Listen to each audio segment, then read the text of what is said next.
Encyclopedias, repositories of general knowledge. So just to get started, I have a couple definitions here about encyclopedias. So an encyclopedia is a book or numbered set of books containing authoritative summary information about a variety of topics in the form of short essays, usually arranged alphabetically by headword or classified in some manner. Encyclopedias may be general or specialized, usually by subject or discipline. That's from the Online Dictionary of Library and Information Science. The second one is an interdisciplinary repository of information, a systematic overview, and a summary of human knowledge organized and packaged in such a way as to be accessible to and retrievable by its users, and to illuminate the relationships and intersections between these innumerable areas of understanding. So basically they are saying very similar things, but the Bopp and Smith definition gives us a little bit more of a hint of the different ways that we can use encyclopedias. So encyclopedias have always been intended to both educate and to inform. Historically, there's been tension between people who believe that encyclopedias should be primarily to educate and people who believe that encyclopedias should be primarily used to inform. So the two main opponents were Charles Van Doren, who proposed that encyclopedias should primarily serve to teach and only secondarily to inform. And Van Doren believed that the ideal reader of the encyclopedia should be the curious average man. Jacques Barzun, on the other hand, defined encyclopedias as works of reference, their chief purpose being to supply answers to questions of fact and meaning. He stated that a didactic intention renders the work at once tedious and suspect. So he believed that they should only be used to inform. The first modern encyclopedia was produced in France by Denis Diderot and Jean d'Alembert. It was a multi-volume work published in 1759. Encyclopedias were really the first reference books to be published in electronic format, and they were the first to include multimedia and interactive elements. So the different uses. Encyclopedias provide a summary of knowledge that meets general information needs and also point to more information. So they're best used to find basic information or to get an overview of a topic. They can help you to see the big picture, in other words.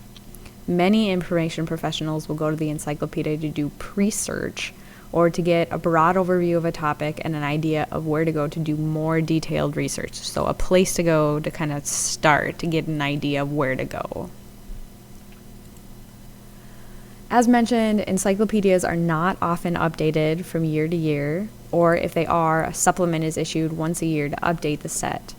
Therefore, encyclopedias are not the best place to go to look for information about current events or new technology.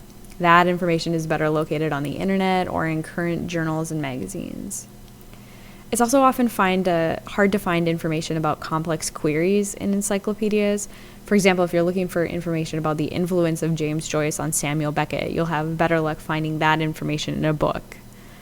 What you will find in an encyclopedia is information about James Joyce and information about Samuel Beckett, but probably not information about influence. So there are many different kinds of encyclopedia. The ones that we're most familiar with is the multi-volume encyclopedia. The Encyclopedia Americana or the Encyclopedia Britannica are good examples of general multi-volume encyclopedias. Single-volume encyclopedias are less common.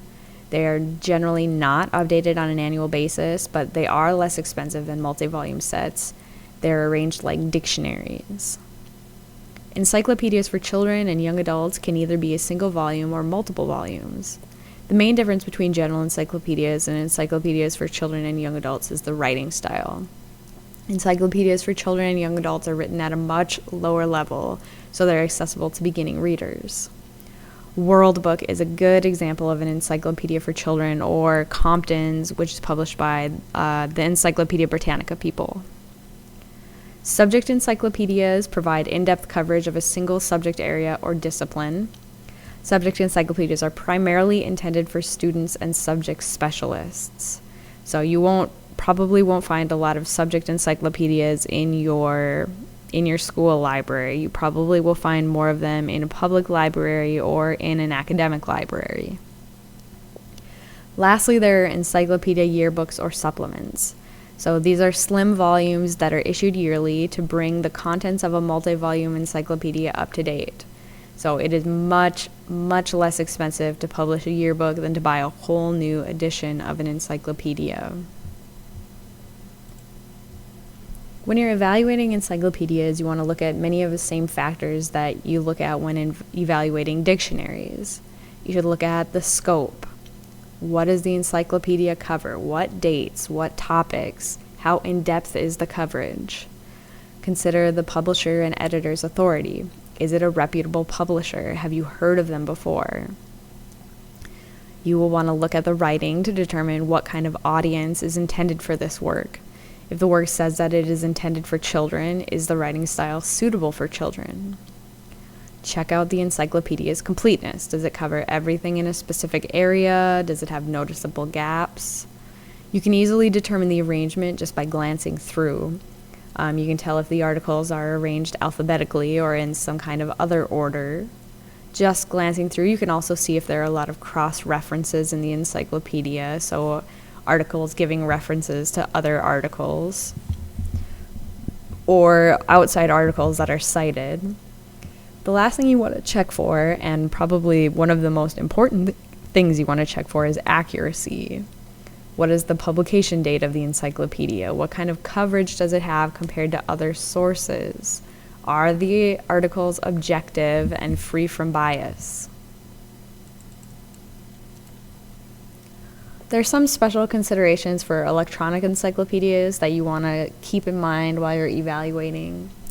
Electronic encyclopedias are wonderful when they have value-added features, like multimedia enhancements.